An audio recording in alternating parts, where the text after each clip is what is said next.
Hi friends, welcome to village వంటకాలు. Friends, సరికొత్త రెసిపీతో మేము ముందుకు వచ్చాను. ఇవాల్టి సింపుల్ అండ్ టేస్టీ రెసిపీ వచ్చేసి పుదీనా పచ్చడి. పుదీనా పచ్చడిని మీరు ఎన్నోసార్లు చేసుకొని ఉంటారండి, కానీ ఇలా ఒక్కసారి ట్రై చేయండి ఫ్రెండ్స్, చాలా రుచిగా ఉంటుంది. ఫస్ట్ టైం చేసేవారికి కూడా చాలా బాగా కుదురుతుంది. చాలా సింపుల్ ఇంగ్రీడియంట్స్ తోటి టేస్టీగా పచ్చడిని అయితే ఈజీగా రెడీ చేసుకోవచ్చు. ఇక లేట్ చేయకుండా ప్రాసెస్లోకి వెళ్దాము. ముందుగా పుదీనా పచ్చడి రెడీ చేసుకోవడానికి నేను ఇక్కడ పెద్ద సైజు కట్టల పుదీనాను 2 తీసుకున్నాను.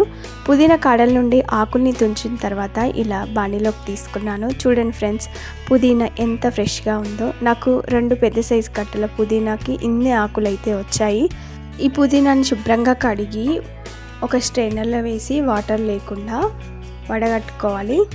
ఒక 5-6 పచ్చిమిర్చిని శుభ్రంగా కడిగి ఈ విధంగా ముక్కలుగా తరిగి పెట్టుకోవాలి. అలాగే బాగా పండిన గట్టిగా ఉన్న ఒక 4-5 టమాటాలని తరిగి పెట్టుకోవాలి. స్టవ్ పైన ఒక బాండీ పెట్టుకొని అందులో 1/2 కప్పు వరకు నువ్వులను వేసుకోవాలి. నువ్వులు వేసి పుదీనా పచ్చడి చేసుకోవడం ద్వారా నోటికి ఎంతో కమ్మగా రుచిగా ఉంటుందండి. నువ్వులు మన హెల్త్కి కూడా చాలా మంచిది. పచ్చివాసన పోయేంత వరకు ఆ నువ్వులు చిటపట్లాడేంత వరకు కొద్దిసేపు వేయించుకోవాలి. వీటిని వేరొక బౌల్లోకి తీసుకుందాం. నువ్వులు ఈ విధంగా వేయించుకుంటే సరిపోతుంది. ఇప్పుడు అదే బాండీని స్టవ్ పైన పెట్టుకొని ఇందులో కొన్ని ఎండుమిర్చిని వేసుకోవాలి.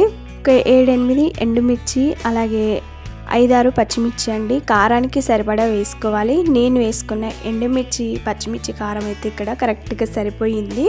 ఎండుమిర్చిని పచ్చిమిర్చిని కొద్దిసేపు ఇలా వేయించుకున్న తర్వాత ఇందులో 2 స్పూన్ల వరకు ఆయిల్ పోయాలి. ఆయిల్లో కొద్దిసేపు ఈ పచ్చిమిర్చిని ఎండుమిర్చిని వేయించుకోవాలి. ఈ విధంగా పచ్చిమిర్చిని ఎండుమిర్చిని కొద్దిసేపు వేయించుకున్న తర్వాత వీటిని ఒక ప్లేట్లోకి తీసుకొని చల్లారనిద్దాం. ఇప్పుడు అదే బండిని స్టవ్ పైన పెట్టుకొని ఇందులో ఒక 3-4 స్పూన్ల వరకు ఆయిల్ పోసి వాటర్ లేకుండా వడగట్టుకున్న ఈ పుదీనా ఆకుల్ని ఇందులో వేయాలి.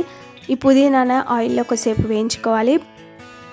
పుదీనా కొద్దిసేపు ఆయిల్లో ఈ విధంగా వేగిన తర్వాత ఇలా కొంచెం డ్రైగా అయిపోతుందండి. అందులో వాటర్ అంతా కూడా ఎగిరిపోయేలాగా పుదీనాని వేయించుకోవాలి. ఈ విధంగా వేయించుకున్న తర్వాత ఇందులో ముందుగా కట్ చేసి పెట్టుకున్న టమాటా ముక్కలు వేసి ఇవి సాఫ్ట్గా ఎంతవరకు ఉడికించుకోవాలి. ఒకసారి బాగా కలుపుకోవాలి. బండిపై మూత పెట్టి కొద్దిసేపు ఉడికించుకోండి. కొద్దిసేపు అయిన తర్వాత చూడండి ఫ్రెండ్స్, టమాటా అనేది ఈ విధంగా కొంచెం సాఫ్ట్గా అయిపోయింది. ఇంకాస్త సాఫ్ట్గా అవ్వాలి.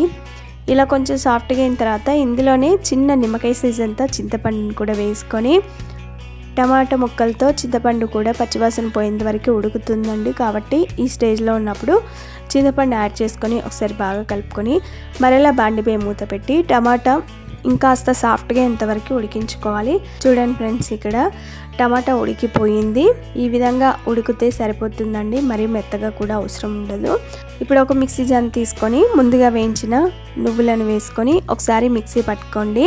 ఇలా నువ్వుల పౌడర్ని ఈ విధంగా మిక్సీ పట్టిన తర్వాత ఇందులో ముందుగా వేయించి పెట్టుకొని చల్లారిన ఎండుమిర్చి పచ్చిమిర్చిని వేసుకోవాలి. ఇందులోనే 1/2 టీ స్పూన్ వరకు జీలకర్ర వేసుకోవాలి. అలాగే ఒక 4-5 వెల్లుల్లి రెబ్బలు పొట్టు తీసి వేసుకోవాలి. అలాగే ఇందులో రుచికి సరిపడా ఉప్పు వేసుకోవాలి. నేను ఇక్కడ రాళ్ళ ఉప్పు 1 స్పూన్ వరకు వేసానండి. మెత్తగా మిక్సీ పట్టుకోవాలి. ఈ విధంగా మెత్తగా మిక్సీ పట్టిన తర్వాత ఇందులో మనం ముందుగా ఉడికించుకొని పక్కకు పెట్టిన పుదీనా టమాటాని ఇందులో వేసుకోవాలి. ఇందులో వేసిన తర్వాత మరీ మెత్తగా కాకుండా కొంచెం బరకగా ఉండేలాగా మిక్సీ పట్టుకోండి. పల్సిస్తూ మిక్సీ పట్టినట్లయితే పచ్చడి ఈ విధంగా రెడీ అయిపోతుంది. ఈ పచ్చడిని అంతా కూడా సర్వింగ్ బౌల్లోకి తీసుకోవాలి. తర్వాత ఇందులోకి పోపు రెడీ చేసుకుందాం. పచ్చడి కన్సిస్టెన్సీ చూసారు కదా ఫ్రెండ్స్, ఈ విధంగా మిక్సీ పట్టుకోండి. ఇప్పుడు ఇందులోకి పోపు రెడీ చేసుకోవాలి. స్టవ్ పైన ఒక బాండీ పెట్టుకొని అందులో ఒక 4-5 స్పూన్ల వరకు ఆయిల్ పోయాలి. ఆయిల్ వేడిన తర్వాత 1/2 టీ స్పూన్ వరకు ఆవాలు, 1/2 టీ స్పూన్ వరకు జీలకర్ర వేయాలి. అవి చిటపట్లాడేటప్పుడు ఇందులోనే ఒక 3-4 వెల్లుల్లి రెబ్బల్ని కచ్చా పచ్చగా దంచి వేసుకోండి. ఇందులోనే ఒక 1/2 టీ స్పూన్ వరకు పసుపు వేయాలి. అలాగే ఒక రెమ్మ కరివేపాకు వేయాలి. ఒక ఎండుమిర్చిని కట్ చేసి వేసుకోండి. 1/2 టీ స్పూన్ కంటే కొంచెం తక్కువగా ఇంగువ వేసుకోండి. ఇంగువ వేసిన తర్వాత ఒకసారి బాగా కలుపుకొని ఈ పోపునంతా కూడా పచ్చళ్ళలోకి వేసుకోవాలి.